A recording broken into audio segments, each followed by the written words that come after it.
Magandang araw, class. Bago ang lahat, ay magkakaroon muna tayo ng maikling panalangin. Panalangin tayo. Ama namin makapangyarihan sa lahat, kami po ito pusong nagpapasalamat sa araw na ito. Maraming salamat po sa panibagong araw na inyong ipinagkaloob sa amin. Sa pag-uumpisa po ng araw na ito, gabayan niyo po sana kami at bigyan ng lakas ng loob upang malampasan namin ang mga pagsubok na aming haharapin sa araw na ito. Bigyan niyo po sana kami ng dagdag na kaalaman upang nang sa gayoy maintindihan namin ang mga bagay-bagay. Gabayan at tulungan niyo po sana kami upang aming maiwasan ang paggawa ng mga kasalanan. Panginoon, patawarin niyo po sana kami sa lahat ng kasalanang aming nagawa. Patawad po kung kami nagkamali sa isip, salita at sa gawa. Bigyan niyo po sana kami ng pagkakataong may tama namin ang mga maling aming nagawa. Naway ang pagmamahal, paggabay at pagpapala mo, Jesus, ay palagi naming matatamasa. Ang lahat ng ito ay aming dinadalangin sa pangalan ni Jesus na aming tagapagligtas. Amen. Okay, muli, magandang araw sa inyo, class. Kumusta kayo? Kumusta ang inyong lagay ngayong pandemic? Hope ay okay lang kayong lahat. Dahil baguhan pa lang ako at hindi niyo pa ako kilala, bigyan niyo po ako ng pagkakataon para ako ay magpakilala sa inyo. Ako po si Minibining Rachel Haitin at nakatira sa Kambailan, Katigbian, Bohol. Ako po ang inyong magiging guro sa Filipino 9. At dahil unang araw pa natin ito, magkakaroon muna tayo ng orientasyon sa asignaturang Filipino 9. Magkakaroon muna tayo ng pangkalahatang idea sa asignaturang Filipino 9. Okay, ang markahang ito ay naglalayong na ipamamalas ng isang mag-aaral ang pag-unawa sa ilang mga akdang pampanitikan tulad ng maikling kwento, tula, dula, at mga sanaysay. Okay, ang mga mag-aaral din ay mas lalo pang naiintindihan at nauunawaan ang kanilang pagiging Pilipino. At dumako naman tayo sa sistema ng pagmamarka para may gabay kayo.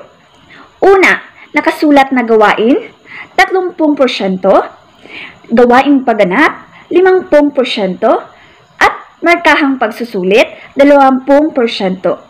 Okay, ang kailangan sa asignaturang ito na Filipino 9 ay ang unang markahang portfolio. Muli, magandang araw. Narito ang mga layunin sa module na ito. Pagkatapos ng aralin na ito, ang mga mag-aaral ay inaasahang natutukoy ang mga pangyayari at ang kaugnayan nito sa kasalukuyan. Pangalawa, nakapagbubuo ng sariling paghatol sa mga ideyang nakapaloob sa akda. Pangatlo, nakapagbibigay ng kahulugan sa malalim na salitang ginamit sa akda batay sa denotatibo at konotatibong kahulugan. Handa na ba kayo, class? Dahil handa na kayo, simulan na natin. Maikling kwento. Alam niyo ba kung ano ang maikling kwento? Okay, ano nga ba ang maikling kwento, class? Okay, ito ay isang maiksing salaysay hinggil sa isang mahalagang pangyayaring kinasasangkutan ng isa o ilang tauhan. So, limitado lang ang tauhan sa maikling kwento, class, kaya madali itong matapos. Isa pa, ito ay isang kakintalan o impresyon lamang, kaya maikli lang ang maikling kwento. Pero, ang maikling kwento, class, ay nakapagbibigay sa atin ng inspirasyon at aral sa ating mga mambabasa. Okay? Kasunod, nababasa ito sa isang tagpuan. Okay? Sa isang tagpuan, matatapos mo ang isang maikling kwento. Sa isang upuan mo lang, matatapos mo ito. Okay, isang masining na anyo ng panitikan. Okay, itinuturing na masining na anyo ng panitikan ang maikling kwento. Okay, kasunod, isang madulang pangyayaring naganap sa buhay ng pangunahing tauhan. Nagfo-focus talaga ito class sa pangunahing tauhan. Sa itong madulang pangyayaring naganap sa isang particular na tauhan. Kasunod. Okay. Si Deogracias A. Rosario ang itinuturing na ama ng maikling kwento. Okay, tandaan yan class kasi napakahalaga na alam nating mga Pilipino kung sino ang mga may akda or sino ang mga tao na itinuturing na ama ng ating maikling kwento. Okay, dumako naman tayo sa sangkap ng maikling kwento. Okay, pag sinabi nating sangkap, ito ay nagbibigay buhay at nakapag-aantig ng damdamin ng ating mga mambabasa. Hindi kumpleto ang maikling kwento kung wala itong mga sangkap.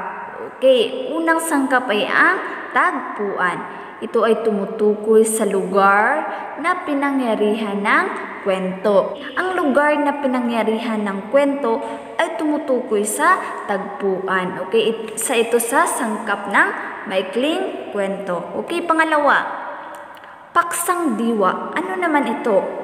Okay, ito ang pinakaluluwa ng maikling kwento. Okay, bakit kaya class? Okay, itinuturing na pinakaluluwa ang paksang diwa dahil dito umiikot ang maikling kwento. Kung walang paksa ay walang kabuluhan ang isang maikling kwento. Kaya napakalaga talaga na mayroong paksang diwa ang ating maikling kwento. So kasunod, kaisipan. Okay, ano naman ito? So ang kaisipan ay mensahe ng kwento. Okay, ang kwento class ay may mensahe itong nakatago pagkatapos natin itong basahin. Okay, ito ay tinatawag na kaisipan. Kaisipan pala ang tawag sa mensahe na gustong ipaabot ng may akda sa ating mga mambabasa. Sunod, tauhan. Okay, ano naman ang tauhan? Okay, ang nagbibigay buhay sa kwento. Siyempre, kung walang tauhan, walang nagbibigay buhay sa isang kwento. Sila kasi yung gumaganap na bida or kontrabida sa isang kwento.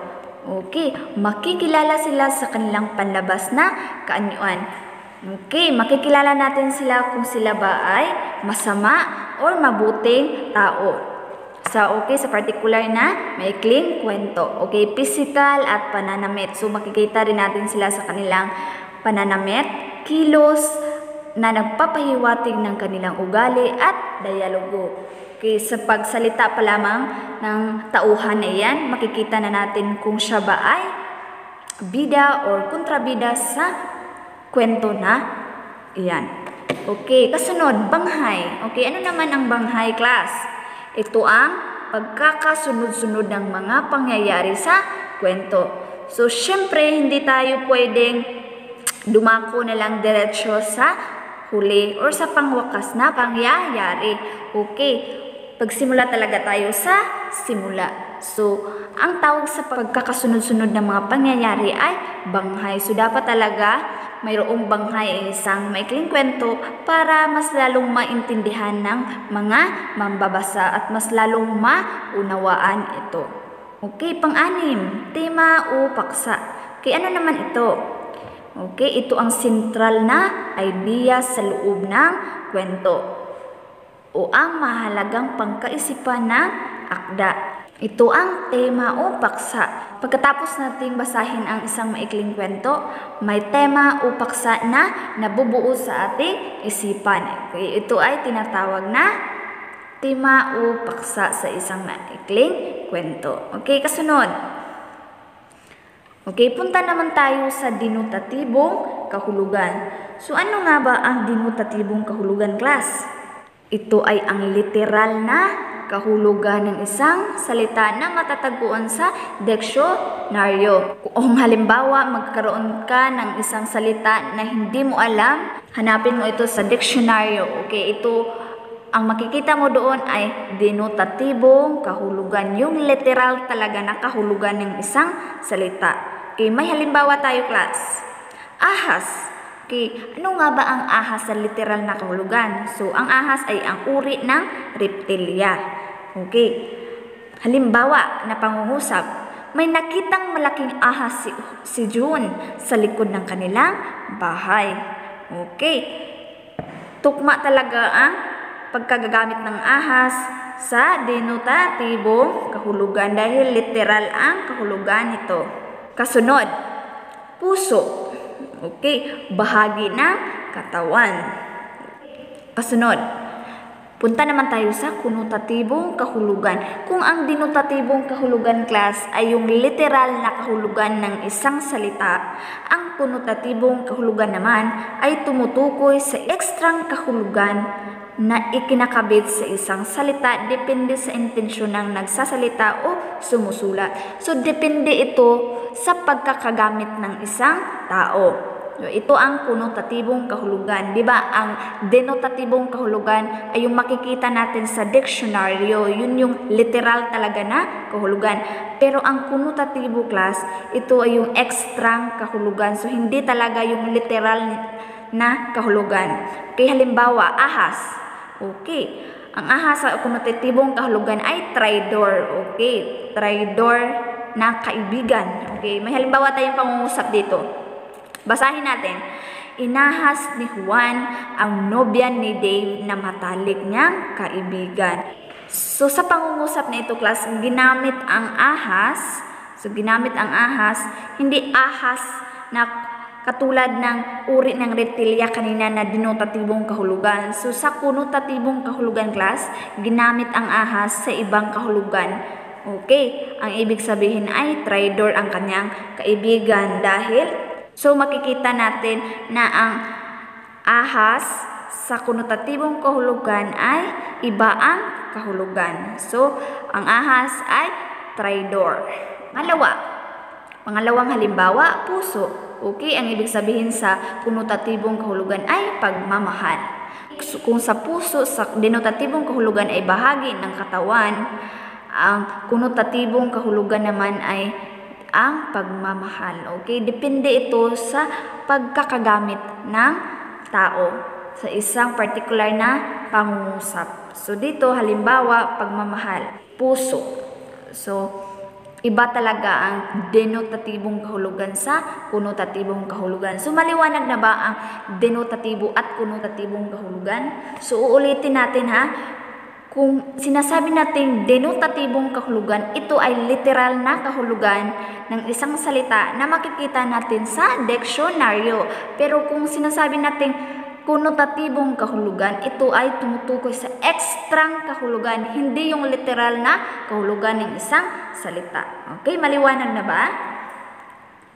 Okay, dahil maliwanag na, dito nagtatapos ang ating unang module na talakayan sa Filipino 9. Maraming salamat at mag-ingat kayo sa inyong kanya-kanyang mga bahay at huwag kalimutang magdasal at mag-aral pa rin kahit nasa bahay tayo.